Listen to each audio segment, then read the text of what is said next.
At yun na nga no mga kabayan, katatapos nga lang ng SONA ni Pangulong Bongbong Marcos at atin ngang napansin nga na magkatabi nga si First Lady Liza Marcos at si Vice President Inday Sara. Ito nga ay malaking sampal sa mga bias media at sa mga bayarang vloggers na hindi na natin papangalanan. Napilit ngang pinag-aaway ang dalawa noong mga nakaraang linggo.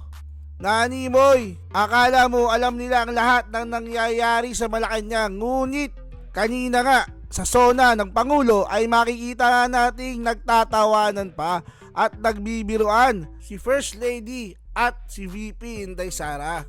Mapapansin din nating wala nga si Pangulong Duterte sa nasabing SONA, ngunit hindi na natin ito ipagtataka dahil malamang ay nasa Davao pa nga si Pangulong Duterte. Kapansin-pansin din na ang mga senador ay masayang umaten sa SONA maliban kay Coco Pimentel na nakasimangot ng mahagip nga ng kamera. Nakala mo'y pupungas-pungas pa at mukhang kagigising lang. Ang unang bahagi nga ng SONA ni Pangulong Bongbong ay pinakita nga niya ang mga nagawa ng pamahalaan sa kabila nga ng mga kahirapan, gera at pandemya. Mga kabayan, panoorin nga natin ang kabuuan ng bidyong ito. Ferdinand Romualdez Marcos Jr., President of the Republic of the Philippines.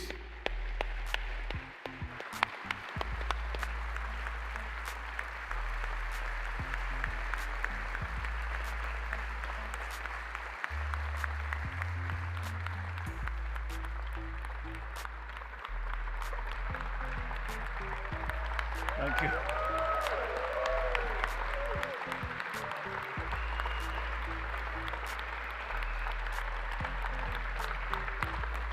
Thank you.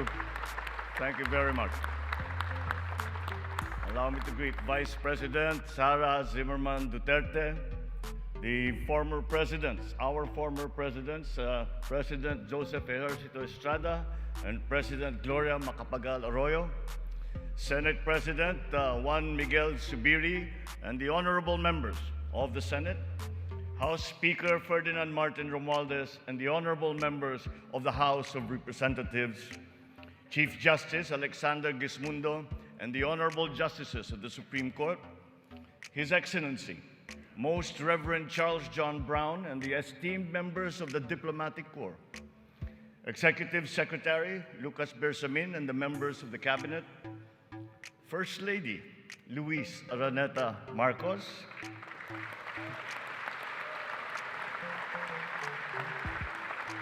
former First Lady Imelda Romualdez Marcos, other distinguished guests, mga minamahal kong kababayan, ladies and gentlemen, magandang hapon po sa inyong lahat. 1 year ago today, I stood here before you, setting forth the plans that we have to improve our economy, bring jobs to our people, improve the ease of doing business, recalibrate our educational system to adapt to the new economy, lower and rationalize energy costs, boost agricultural production, enhance healthcare, and continue social programs for the poor and the vulnerable. Let me now report to the people on the successes that we can now lay claim to, and also the challenges that we continue to face. Last year, we emphasized certain strong headwinds that were confronting us along with the rest of the world in our post-pandemic economic recovery. And the biggest problem that we encountered was inflation. Maraming kaganapan sa mundo ang nakapagpagulos sa maayos na takbo ng pandaigdigang merkado. Bukod sa digmaan sa Ukraine, naroon ang patuloy na epekto ng pandemya. Pinalala pa ito ng pagbabawas ng produksyon ng mga bansang pinagkukuhanan natin ng langis. Nang tumaas ang presyo nito, nagsunura na rin ang presyo ng iba't ibang bilihin, ang gasolina, ang kuryente at ang pagkain. Ramdam sa buong daigdig, pati na sa Pilipinas, ang naging pagtaas ng mga presyo ng bilihin noong mga nakalipas na buwan. Sinuri nating mabuti ang sitwasyon. Sa tulong ng ating mga ekonomista, Nakapagbalangkas tayo ng mga polisiya na magsisilbing pundasyon ng ating ekonomiya sa mga susunod na taon. Ito ay nakasaad sa ating medium-term fiscal framework na sinuportahan ninyo sa Kongreso. Kasabay nito ang paglulunsad ng mga estratehiya na mapalakas sa kakayahan ang ating mga kababayan at mga sektor ng ating ekonomiya. Nakakita po tayo ng magagandang resulta.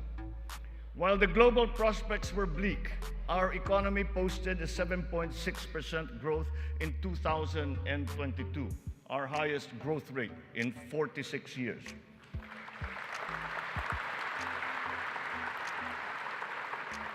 For the first quarter of this year, our growth has registered at 6.4%. It remains within our target of 6 to 7% for 2023. We are still considered to be amongst the fastest growing economies in the Asian region and in the world. It is a testament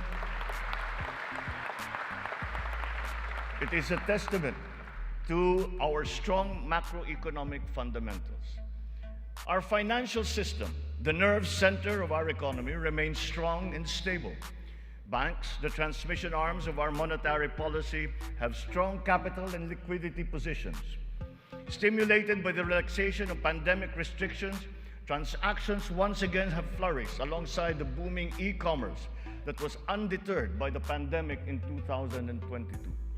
The digital economy contributed 2 trillion pesos, the equivalent of 9.4% of our GDP. The economy is revived and rejuvenated, backstopped by a favorable enabling environment and the strong rule of law. This year, the World Bank projects a 6% overall growth rate, well within the range of our targets for the year. It is anchored on strong local demand, underpinned by consumer spending, and draws strength from the BPO industry and, of course, the steady flow of remittances and the continuing jobs recovery. Inflation rate is moving in the right direction. From 8.7% in January, our inflation has continued to ease up in all regions, settling now at 5.4% for June. What this means is that in spite of all the difficulties, we are transforming the economy. We are stabilizing the prices of all critical commodities. According to the Bangko Sentral, inflation is expected to ease further by the close of the year and projected at 2.9% by 2024.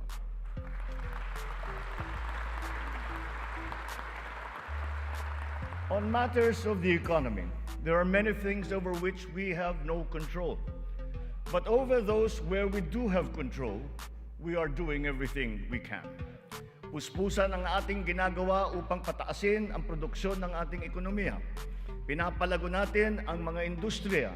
Dinadagdagan natin ang mga infrastruktura upang mas mapabilis ang daloy ng mga produkto at ng serbisyo. Higit sa lahat, pinapalakas natin ang kakayahan ng mga mamamayan upang mapaganda nila ang kanilang pamumuhay. Ito ang punot dulo ng ating Philippine Development Plan. Investments in public infrastructure and in the capacity of our people through food, education, health, jobs, and social protection remain our top priority. For this year, economic and social services were allocated almost 70% of the national budget. Higher revenue collections will be critical in our bid to bolster public investments. Under our fiscal framework, we envision our tax and revenue efforts to further increase to up to 16.9% and 17.3% by 2028. Revenue generation has improved this year. From January to May, the Bureau of Internal Revenue has posted record collections amounting to 1.05 trillion pesos, an increase of almost 10% over the last year. For its part, the Bureau of Customs has also increased its collection by 7.4% for the first 7 months of 2023, amounting to 476 billion pesos. Since July 2022, we have seen increased revenues from PAGCOR of 47.9% and from the PCSO of 20%. We therefore seek, once again, the continued support of Congress to enact into law the policies and reforms under our fiscal framework.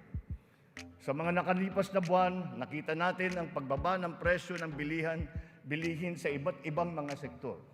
Napatunayan natin na kayang maipababa ang presyo ng bigas, karne, isda, gulay at asukal. Malaking tulong ang Kadiwa Store na ating muling binuhay at inilunsad. Ang layunin ng Kadiwa ay pag-ugnayin ang mga magsasaka at ang mga mamimili. Walang iba pang namamagitan. Wala nang dagdag, dagastos at patong. Maganda ang kita ng magsasaka, nakakatipid din ang mga mamimili. Sa mahigit 7,000 kadiwa na idinaos sa buong Pilipinas, 1.8 milyon na pamilya ang nakinabang sa mababang presyo ng bilihin. Sa kabuuan, halos 700 milyong piso ang naging benta ng mga ito na nakapagbigay ng hanap buhay sa mga membro ng mahigit 3,000 na kooperatiba at samahan. Maganda ang nakita nating resulta, kaya papalawigin pa natin ang Kadiwa sa buong bansa. Kamakailan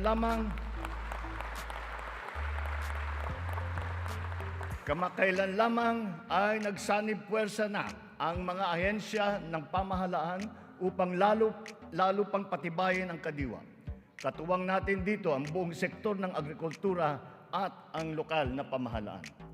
Our aim is to boost our local agricultural production through consolidation, modernization, mechanization, and improvement of value chains, augmented by timely and calibrated importation as needed. Nakita nating tumaas ng 2.2% ang sektor ng agrikultura sa unang 3 buwan ng taong ito. In our quest for food security, our methods are now more guided by science and the balance of nature, so that production is both sustainable and responsible, benefiting both this and future generations. Our fisheries codes must be revised to incorporate and strengthen science-based analysis and determination of fishing areas. This approach will protect both the interests of our fisherfolk and our fisheries and aquatic resources. To this end, we will seek the support of Congress to amend the code to guarantee sustainable development of our fisheries sector in harmony with environmental balance.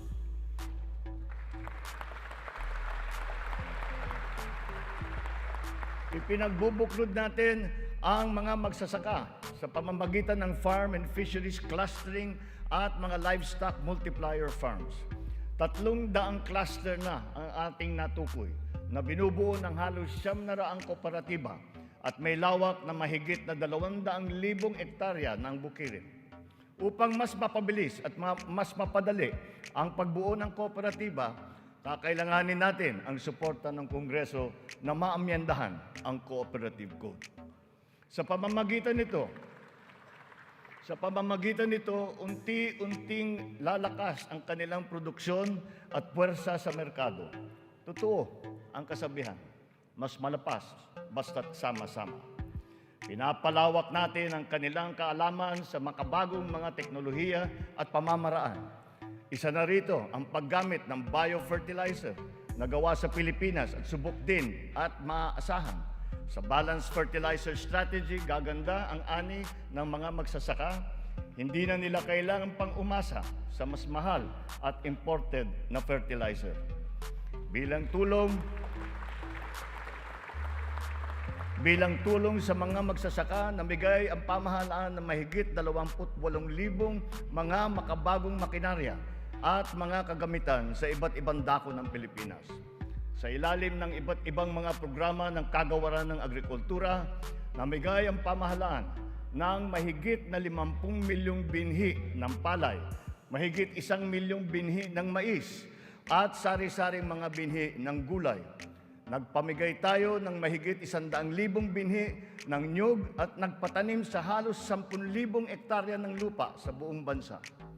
Lahat ng mga binhing ito ay makabago, hybrid at mataas ang kalidad. Sa naging pagtaas ng presyo ng gasolina at pataba, nagdala ng kaunting ginhawa ang mga fuel at fertilizer discount vouchers na ating pinamigay sa mga nahihirapang magsasaka. Ang mga natanggap nating donasyon na pataba mula sa China, pinimigay na natin kaagad sa kanila. Isa sa mga dahilan ng pagtaas ng presyo ay ang mga smuggler, mga hoarder at mga nagmamanipula ng presyo ng produktong agrikultural. Hinahabol at ihaabla natin sila. Sadyang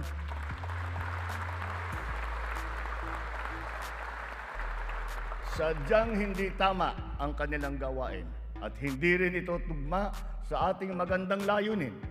Pandaraya ang kanilang ginagawa. Napapahamak hindi lamang ang mga magsasaka, kundi tayo rin mga mamimili. Kaya hindi natin papayagan ang ganitong kalakaran. Bilang na ang mga araw ng mga smuggler at hoarder na yan.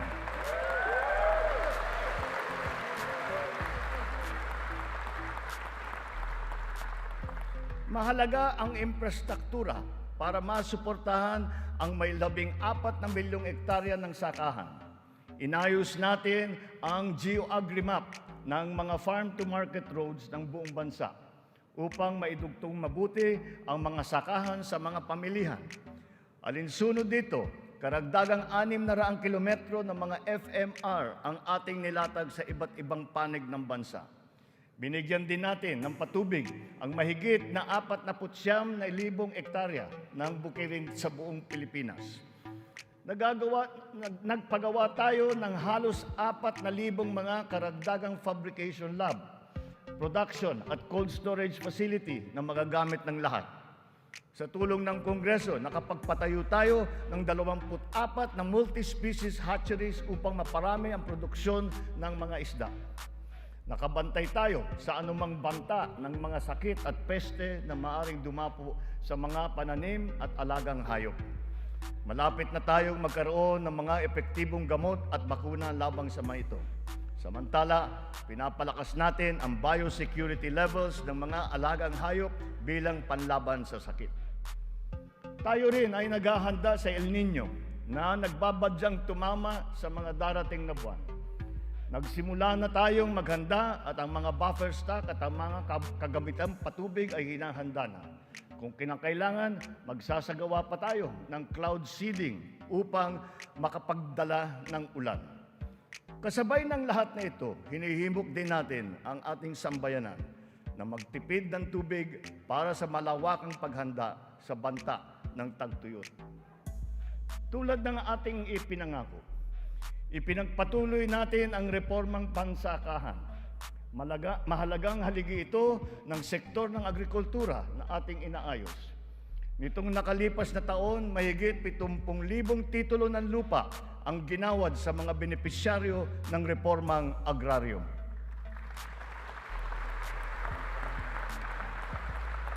Tamang-tama ang ating pagpapatigil ng mga bayarin ng mga benepisyaryo sa ilalim ng ating nilagdaan EO number 4. Isang taon mula nung aking unang SONA na isabatas na ang bagong Agrarian Emancipation Act.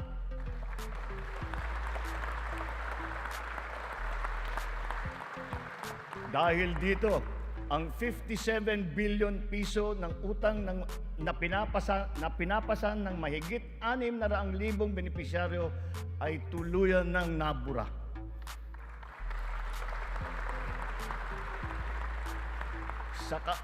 Sa ngalan ng mga magsasakang ito at ang kanilang mga pamilya, maraming salamat muli sa ating mga mambabatas.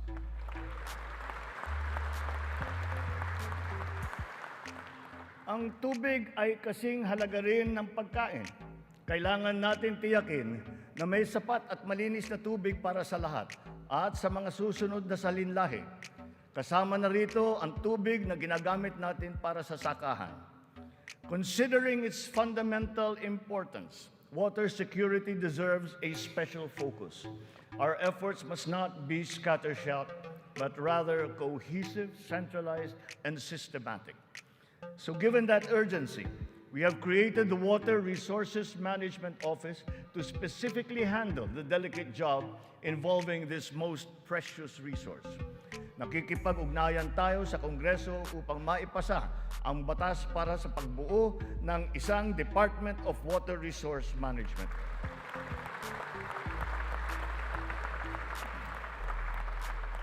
This year, we have allocated 14.6 billion pesos for water supply projects, which will benefit communities all over the country. Recently, the water supply of NCR and Rizal received a significant boost from the first phase of the Wawa Bulk Water Supply Project. The water supply will increase as the project enters the second phase. We have installed 6,000 rainwater collection systems across the country in preparation for the looming dry spell brought about by El Nino. One of the keys to continuing economic growth is infrastructure development. So we will build better and more. Our 8.3 trillion peso Build Better More program is currently in progress and being vigorously implemented.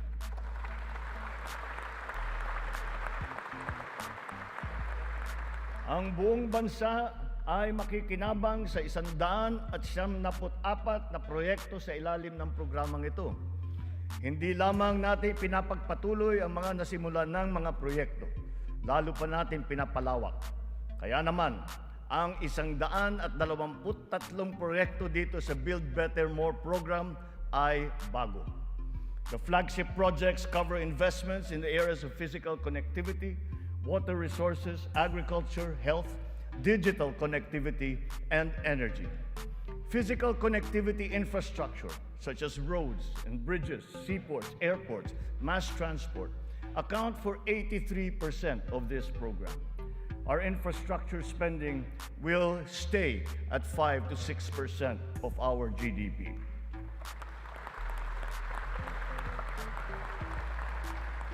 The underlying logic to our infrastructure development is economic efficiency. We are opening up all gateways to mobilize goods and services at less cost and in less time, and ultimately to drive the economy forward. Our road network plans must link not only our 3 major islands, but all prospective sites of economic development. The 1,200-kilometer Luzon Spine Expressway Networks program will effectively connect Ilocos to Bicol from 20 hours to just 9 hours of travel.